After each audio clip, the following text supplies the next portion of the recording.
श्रेष्ठ पंचायत पुरस्कार राशि रे उन्नतिमूलक कार्य भंजनगर ब्लॉक कुलाड़ा पंचायत वर्तमान चर्चा रे। विगत वर्ष कुलाड़ा पंचायत सर्वभारतीय स्तर में श्रेष्ठ पंचायत भाव पुरस्कृत होता। कुलाड़ा पंचायत परिमल उन्नतिमूलक कार्य तथा सरकारी योजना को लोकों जगाइबार सफलता पाई जातीय स्तर में पुरस्कृत होई ओडिशा तथा गंजाम जिला गौरव आनिथिला। वर्तमान सही पंचायत विकास सोपान पाहाच उपरे पाहाच चढ़ी चली। विगत वर्ष पाइथिबा जातीय श्रेष्ठ पंचायत पुरस्कार टंका को कुलाड़ा पंचायत उन्नति पाई नियोजित करा जायछि।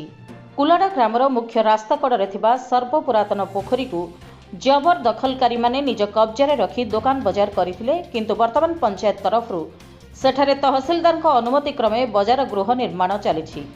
27 लाख टंका व्यय सर्वमोट 10 गोटी बजार गृह को उठा दोकानी मानकु दिया जिबा सह महिला मानक मिशन शक्तिर काफे पाई गोटे गृह प्रदान कराजिबो बोली सरपंच प्रतिनिधि जणाइछन्ति। एहा द्वारा कुलाड़ा पंचायत जनसाधारण उन्नति हेबा सह पंचायत मध्य विकास हेबो बोली कुलाड़ा ग्रामवासी जणाइछन्ति। सूचनायोग्य जे किछि असाधु व्यक्ति अभियोग थिला जे बेनियम भावे पोखरी हुडारे कोठरी निर्माण चलिछि, किंतु एहाकु खंडन करिछन्ति सरपंच प्रतिनिधि और कहिछन्ति बजार गृह ठारू 20 फुट दूरता रास्ता निर्माण होइछि।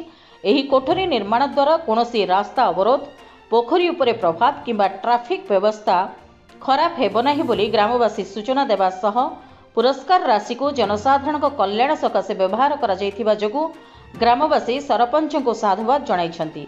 एहा पूर्वरु एही पोखरीर सौंदर्यीकरण पई अमृत सरोवर योजना रे पोखरीर विकास होइछि। तेणु एठी देखिबाकू बाकी रहिला कुलाड़ा पंचायतर विकास केते अग्रगति करुछि। भंजनगर पुरुषोत्तम महापात्रଙ୍କ रिपोर्ट, जन अधिकार लाइव।